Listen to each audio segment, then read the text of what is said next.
நேசிக்கிறோமா இல்லையா? உண்மைக்கும் நேசிக்கிறோம். பேசக்கூடிய நானாகட்டும், கேட்கக்கூடிய நீங்களாகட்டும், எல்லோரும் உலகத்தை நேசிக்கிறோம் ஒவ்வொரு தரத்தில். அதுலேயே மூழ்கலை. ஆனாலும் ஒவ்வொருத்தவங்க ஒரு விதத்தில் அதை நேசிக்கக்கூடியவங்களாகத்தான் இருக்கும். ஒரு விஷயம், ஒரு பொருள் ஒருத்தவங்கள்ட்ட இருக்குது அப்படின்னா அந்த பொருள் என்னிடத்துல இருக்கணும்னு நான் நினைக்கிறது உலக ஆசை. இந்த ஆடையை அந்த எந்த கடையில் போய் வாங்கினாலும் அதே ஆடையை அதே கடையை விட இன்னும் உயர்ந்த விலையை கொடுத்து என்னால் வாங்க முடியும்னு வாங்கிட்டு வந்து காட்டுறது உலக ஆசை. இன்றைக்கி நம்முடைய வீடுகளில் இருக்கக்கூடிய பெரும்பான்மையான பொருட்கள் தேவைக்கு அல்ல, உலக ஆசையினுடைய பிரதிபலிப்பாகத்தான் நிறைய பொருட்கள் இருக்குது. உலகத்தை நேசிப்பதினுடைய, உலக ஆசையினுடைய வெளிப்பாடு தான் 2 பீரோ நிறைய துணி இருந்தாலும் என்கிட்ட போட்டுக்கிறதுக்கு நல்ல துணி இல்லைன்னு இன்னமும் கடையில் போய் நிற்கிறோம். துணி கடையில் நிற்கிறோமா இல்லையா? இது உலக ஆசை தானே. எப்படிப்பட்ட வாழ்க்கையை சஹாபாக்கள் வாழ்ந்தாங்கன்னு படிக்கிறோம். 2 ஆடைகள், 3 ஆடைகள். நம்முடைய தூதர் நாயகம் ஸல்லல்லாஹு அலைஹி வஸல்லம் அவர்கள் மரணிக்கக்கூடிய சமயத்தில் கூட அவர்கள் அணிந்திருந்த ஆடைகள் எப்படி படிக்கிறோமா இல்லையா? ஆனால் நம்முடைய வாழ்க்கை உலக ஆசையை நோக்கி மட்டுமே சகோதரிகள் கழித்து கொண்டிருக்கிறோம். நாம் இப்படிப்பட்ட ஈமானோடு இருந்தோம்னா நம்முடைய பிள்ளைகள் நம்மை விட அதிகமாக உலக ஆசையில் தான் வாழ்கிறாங்க. எப்படிப்பட்ட உலக ஆசை? 70 ரூபாய்க்கு ஒரே ஒரு கேக்கோட ஒரு பீஸ் பிளாக் ஃபாரஸ்ட் வாங்கி கொடுத்தாலும் அதுக்கு பிடிக்கலையாம். எனக்கு நீ 100 ரூபாய்க்கு ஒரு பீஸ் வாங்கி கொடுன்னு கேட்கக்கூடிய நிலைமையில தான் அந்த பிள்ளையினுடைய உலக ஆசை இருக்குது. 200 ரூபாய்க்கு கார் வாங்கி கொடுத்தா எனக்கு பத்தாது, 10,000 ரூபாய்க்கு எனக்கு பைக்கு வாங்கி கொடுன்னு கேட்குது. எந்த வயசு பிள்ளை? 3 வயசு பிள்ளை. உருவாக்கி வச்சுருக்கோமா இல்லையா உலக ஆசையில்? சகோதரிகளே, இந்த உலக ஆசையை வச்சுக்கிட்டு சொர்க்கத்தில் ஜன்னத்துல் ஃபிர்தௌஸை நம்மளால் அடைய முடியும்னா நாம் இந்த உலக ஆசையை பற்றி பிடித்து கொள்ளலாம். அதை கொண்டு ஒன்றுமே செய்ய முடியாதுன்னா ஏன் நம்ம சிந்திக்க மாட்டேன்றோம்? இந்த உலக ஆசை எந்த அளவுக்கு வந்துருச்சுன்னா, பலஸ்தீனிய மக்களுடைய கண்ணீரை நம்ம கண்ணு முன்னாடி கொண்டு வர்றோன்னு ஒரு வீடியோவை பேசி போட்டு அதுக்கு ஒரு 10,000 லைக் வந்துருச்சுன்னா என் வீடியோக்கு எத்தனை லைக்கு பற்றியா? இந்த நிலைமையில் சகோதரிகளே, அல்லாஹ் பாதுகாக்கணும். இந்த உலக ஆசையிலிருந்து நம்மளை விடுபட வைக்கணும்னு அல்லாஹ் இடத்துல துவா செய்வோம். பார்க்கக்கூடிய எல்லாமே நமக்கு கிடைக்கணும்னு நினச்சோம்னா சொர்க்கத்தில் மட்டும்தான் அது கிடைக்கும்.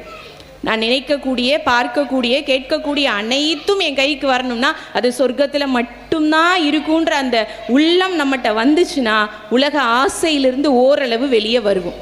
சரி, உலக ஆசையிலேருந்து நான் வெளியே வர்றேன் அல்லாஹ்வுடைய கிருபையால். இருக்கக்கூடிய ஆசையிலிருந்து அல்லாஹ் என்னை வெளியாக்குவான்ற அந்த திருப்தியோடு நான் வர்றேன்னா என்ன அந்த மக்களுக்காக நான் செய்யணும்? என்கிட்ட இருக்கக்கூடிய குறைகளை தெரிஞ்சுக்கிற மாதிரி அந்த மக்களுக்காக நான் என்ன செய்யணும்? சதக்கா செய்கிறதா, நோன்பு வைக்கிறதா, அந்த மக்களுக்காக தான தர்மங்களில் தான் சதக்கா? அதுவா இல்லை தொழுகையா? இல்லை நான் அந்த ஊருக்கு போகணுமா? இதெல்லாம் நான் செய்யணுமான்னு பார்த்தோம்னா இது எல்லாத்தையும் தாண்டி முதல்ல நான் அந்த மக்களுக்காக துவா செய்யணும். எப்படிப்பட்ட துவா? என்னுடைய வீட்டில் என்னுடைய குழந்தை அல்லாஹ் பாதுகாக்கணுன்ற வார்த்தையும் சேர்த்து தான் சொல்கிறோம். ஒரு மருத்துவமனையில் இருக்கக்கூடிய நேரத்தில் என்னுடைய பிரார்த்தனைகள் எப்படி இருக்கும்? என் வீட்டில் ஒரு ஜனாசா அப்படின்னா என்னுடைய பிரார்த்தனை எப்படி இருக்கும்? என் வீட்டில் ஒரு உறவு நான் இழந்திருக்கேன்னா என்னுடைய பிரார்த்தனை எப்படி இருக்கும்? அப்படி இருக்கணும் அவர்களுக்கான பிரார்த்தனை. யாருக்கு? மரணித்தவர்களுக்கா? இந்த பலஸ்தீனில் ஷஹீதாக்கப்பட்ட சகோதர சகோதரிகளுக்கா? நிச்சயமாக இல்லை. அல்லாஹ் அவர்களை பொருந்திக் கொள்வான், அல்லாஹ் அவர்களை சொர்க்கத்தை கொடுப்பான் இன்ஷா அல்லாஹ். உயிரோடு இருக்கக்கூடியவங்களுக்கு துஆ செய்யணும். எப்படி இருக்காங்க உயிரோட? நாம் நினைக்கிற மாதிரி இப்படி சேர் போட்டு ஒரு பயானுக்கு நடுவில் நமக்கு டீ, தண்ணி, ஸ்நாக்ஸு அப்படின்னு வர்ற மாதிரி அவங்களுக்கு டெய்லி உட்கார்ந்த இடத்துலையே வருதான்னு பார்த்தா இல்லைன்றது தெரியும். அதையும் தாண்டி பாதிக்கப்பட்டிருக்காங்க இல்லையா? உடல் உறுப்புகள் இழந்த நிலையில், உடல் உறுப்புகள் சிதைக்கப்பட்ட நிலையில் சில சகோதரிகள் மனதால் பாதிக்கப்பட்டு இருக்காங்க. ஒரு உதாரணம் சொல்லணும்னா, ஒரு தாய் தன்னுடைய இடிந்து போன வீடுகளுக்கு தினந்தோறும் போய் தன் மகனுடைய பெயரை சொல்லி கூப்பிடுறாங்க. அப்துல்லா, நீ எங்கே இருக்க? இதே வீட்டில் தானே நீ சுற்றி தெரிஞ்சுக்கிட்டு இருக்க, இப்போ நீ எங்கே இருக்கன்னு தினந்தோறும் அந்த வீட்டுக்குள்ளே போய் தன் பிள்ளையை குறித்து கூப்பிடுறாங்கன்னா மனதால் பாதிக்கப்பட்ட அவர்களுக்காக பிரார்த்தனை செய்யணும். உடல் உறுப்புகள் சிதைக்கப்பட்டு முழங்காலுக்கு கீழே ஒரு சகோதரருக்கு ஒன்றுமே இல்லை. தன் குழந்தைகளை பார்க்கணுன்ற ஒரு அல்லாதான் பாதுகாக்கணும். அப்படி வாழக்கூடிய அந்த மக்களுக்காக நாம் பிரார்த்தனை செய்யணும். நமக்கு மட்டுமே முசல்லாவை விரித்து, நமக்கு மட்டுமே தஹஜ்ஜத்தில் நமக்கு மட்டுமே நோன்பு வச்சுன்னு கிடையாது. அந்த மக்களை நினைவுக்கு கொண்டு வந்து அவர்களுக்காக பிரார்த்திக்கக்கூடியவர்களாக நாம் இருக்கணும். சகோதரிகளே, துவாவை பொறுத்த வரைக்கும் நம்மள நிறைய பேர் என்ன நினைக்கிறோம்னா, ஏதோ கேட்கணும் அப்படிங்கிற மாதிரி கேட்குறோம். கண்டிப்பாக இல்லை. துவா ஹுவல் இபாதா. ஒரு பிரார்த்தனை அப்படிங்கிறது வணக்கம். இதை தாண்டி இன்னைக்கு நம்ம எல்லாரும் அல்லாஹ்வுடைய கிருபையால் நம்மளுடைய கிப்லா எதுன்னு கேட்டால் எல்லாரும் சொல்லக்கூடிய வார்த்தை மக்கா, கஅபத்துல்லா. மக்கால இருக்கக்கூடிய கஅபத்துல்லா, அதுதான் நம்முடைய கிப்லா. இந்த கிப்லா நமக்கு எப்படி நம்மளுடைய கிப்லாவாக மாறுச்சு? ரசூல் ஸல்லல்லாஹு அலைஹி வஸல்லம் அவர்கள் மக்காலேருந்து மதீனாவுக்கு ஹிஜ்ரத் செஞ்சு வர்றாங்க. பலஸ்தீனை நோக்கி தான் அவர்களுடைய கிப்லா இருக்கிறது. அல்லாஹ்வின் பக்கம் தன்னுடைய கையை உயர்த்தி பிரார்த்திக்கிறாங்க, யா அல்லாஹ் அப்படின்னு அல்லாஹ்விடத்தில் பிரார்த்திக்கிறாங்க. அல்லாஹ் ரப்புல் ஆலமீன் அந்த கிப்லாவை மாற்றி கஅபத்துல்லாவை அவர்களுடைய கிப்லாவாக மாற்றுவதற்கு உதவியது பிரார்த்தனை. அல்லாஹ் குர்ஆன்ல சொல்றான்ல, கத் நரா தகல்லுப வஜ்ஹிக ஃபிஸ் ஸமாஇ. அடிக்கடி நீங்க வானத்தின் பக்கம் உங்களுடைய முகத்தை பார்க்கிறத நான் கவனிக்கிறோம். ஃபலனுவல்லியன்னக கைபலத்தன் தரலாஹா. எனவே நீங்க விரும்பக்கூடிய கிப்லாவின் பக்கம் உம்மை நாம் திருப்பி விடுகின்றோம். ஃபவல்லி ஷத்ரல் மஸ்ஜிதில் ஹராம்னு அல்லாஹ் தஆலா சொல்றான். இன்னைக்கு நாம எந்த கிப்லாவை நோக்கி தக்பீர் கட்டுறோமோ அந்த கிப்லாவே அல்லாஹ்வுடைய தூதருடைய பிரார்த்தனையால் நமக்கு கிடைத்தது. ஆமாவா இல்லையா?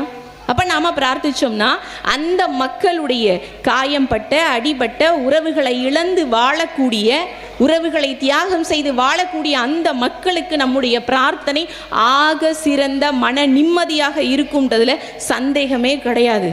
இதை தாண்டி இன்னொரு பிரார்த்தனைன்னு சொன்னாலே பொதுவாக நம்ம எல்லாருமே ரசூல் ஸல்லல்லாஹு அலைஹி வஸல்லம் அவங்களுடைய வாழ்க்கையோடு நடந்தது அல்லது சஹாபாக்களுடைய வாழ்க்கையோடு நடந்தது, இதைத்தான் நம்ம நிறைய உதாரணங்களாக பார்த்துருப்போம்.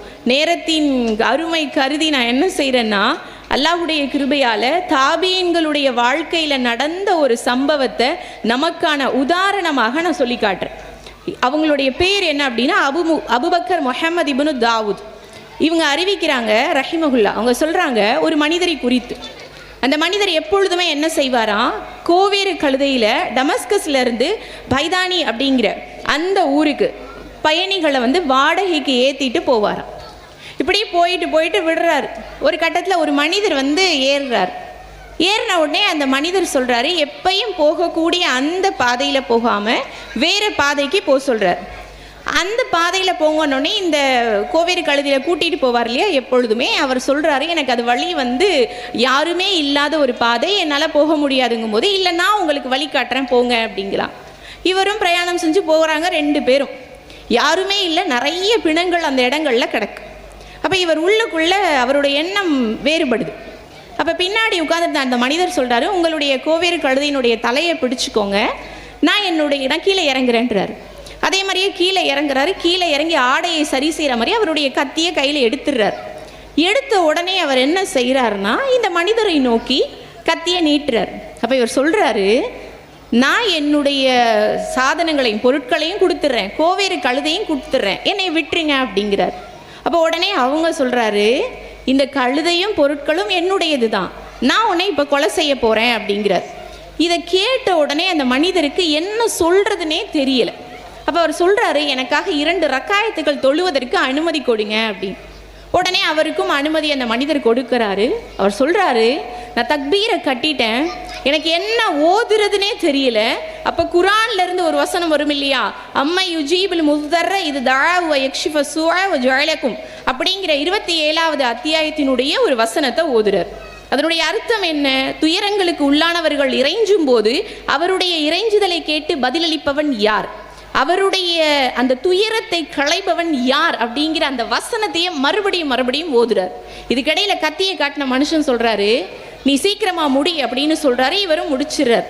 தொழுகையை முடித்த உடனேயே வேகமாக அந்த ஆள் அரவமற்ற யாருமே இல்லாத அந்த இடத்திலிருந்து குதிரையிலிருந்து ஒரு வீரன் வேகமாக கத்தியை காட்டி அந்த மனிதரை கொலை செய்கிறார். இவருக்கு ரொம்ப பெரிய ஆச்சரியத்திலிருந்து விடுபடுறதுக்குள்ளே இவர் கேட்குறாரு, நீங்கள் யார் அப்படின்னு. உடனே அந்த குதிரை வீரன் சொல்றாரு, மக்கள் கஷ்டப்படக்கூடிய நேரத்தில் அந்த கஷ்டத்திற்காக அல்லாஹ்விடத்தில் இறைஞ்சும் போது அந்த